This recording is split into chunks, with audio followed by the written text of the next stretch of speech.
We cannot be too busy running to DRC to protect the Congolese women and children. And Kenyan women and children are being murdered right here. And the police are clueless. They are saying they do not know who is abducting these young Kenyans. We also join my brother in passing my condolences to the families, Martin and Justice. They are here with us, and we've been able to see the bodies of these two young men. They were supposed to be produced in court, but they were identified here dead. There are other missing. We're talking about the Mlolongo 3. But in the previous case, you remember, we had 6 missing young men. When we had Kinakibet and the rest, 5 were recovered. They went back to their families. Steve is still missing, the 6th person. We want to say this matter must be addressed. The buck stops with William Ruto, the president and the commander-in-chief. He cannot be busy protecting Haitian women and children from gangs and abductors 12,000 kilometers away in Haiti. And Kenyan children are being killed like flies. He cannot be too busy running to DRC to protect the Congolese women and children. And Kenyan women and children are being murdered right here. And the police are clueless. They are saying they do not know who is abducting these young Kenyans. There's just one thing in common here. They are critics of this government. Since the 25th of June 2024, William Ruto and his government have been tracing these young men.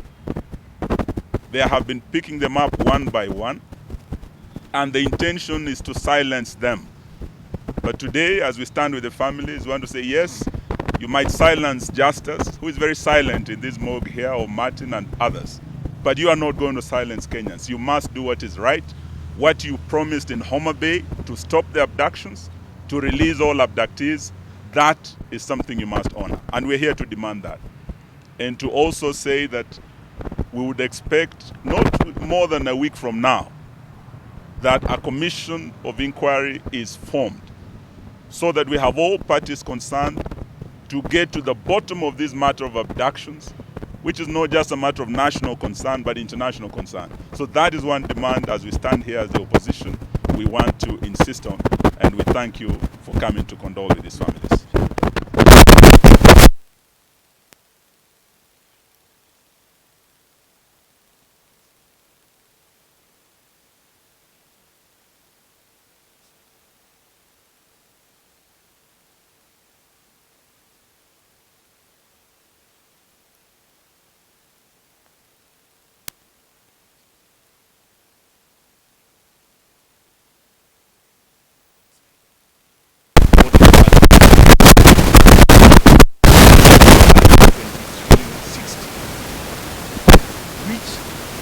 Even the law operating say better.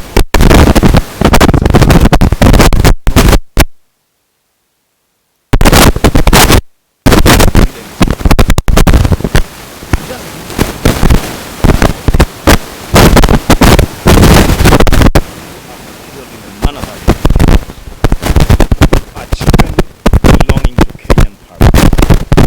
These children are precious in the eyes of their parents, and Ruto's children are precious in his own eyes. What was the problem? If he is either unwilling or unable to stop this plea of abductions, then he has no business being in office. The first responsibility of any government is to protect the lives of its citizens. If Kenya's lives cannot be protected under the leadership of one Ruto, then him and his government have no business whatsoever being in office. As our leaders have said, let a commission be set and let the truth be told. Thank you. I want to condole with the families that have been affected by the abduction of their children. And when I look at this, I feel that there is a scheme. And these bodies are being released piecemeal. I want to believe that possibly all the bodies are actually here.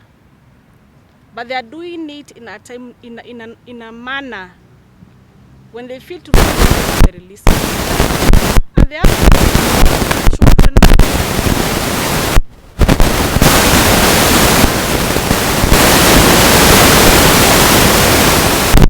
So Ruto. Abductions. And you are busy in Congo and sending our troops to Haiti and all over.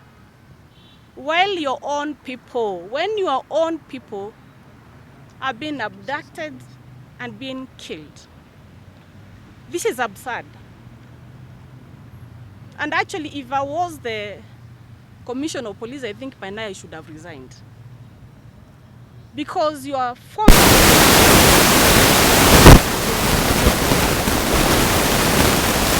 As Kenyans, we want our children released alive or dead.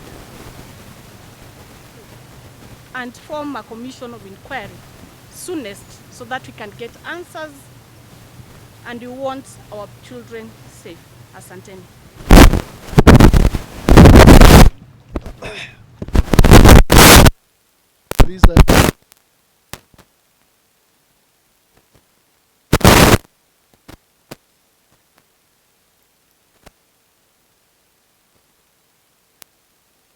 Remind Mr. Ruto about what he said when there were those Yala liver bodies when we were campaigning. I remember very well he shouted loudly that what we saw in Yala liver will never be seen again in this country. What we are now seeing is worse than what had even happened that time. These are young people who only did something that is normal to young people, associating themselves with social media, which is not a big crime. But what we are wondering is, how inhuman are you, Mr. Ruto? Please. We know you are a parent, but can you imagine what we are doing to other parents? What we are asking you is what exactly Justin Muturi asked you yesterday. Please stop these abductions and killing youths in this country. You should apologize. And you should not even be associated with any peace.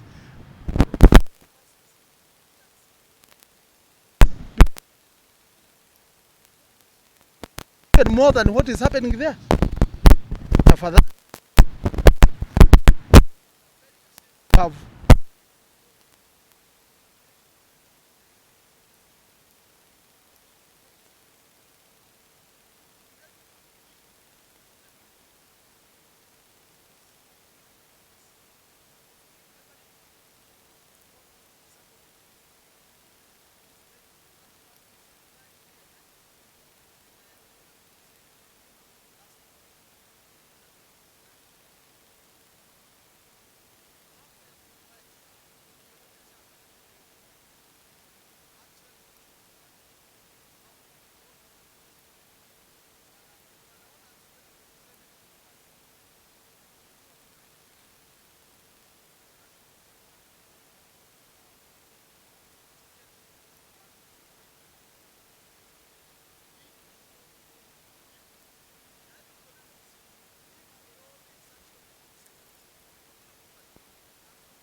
has powers to summon anyone in this country who will assist into the inquiry of these deaths, disappearances, and extrajudicial killings. As you are aware, there are several people who have been summoned.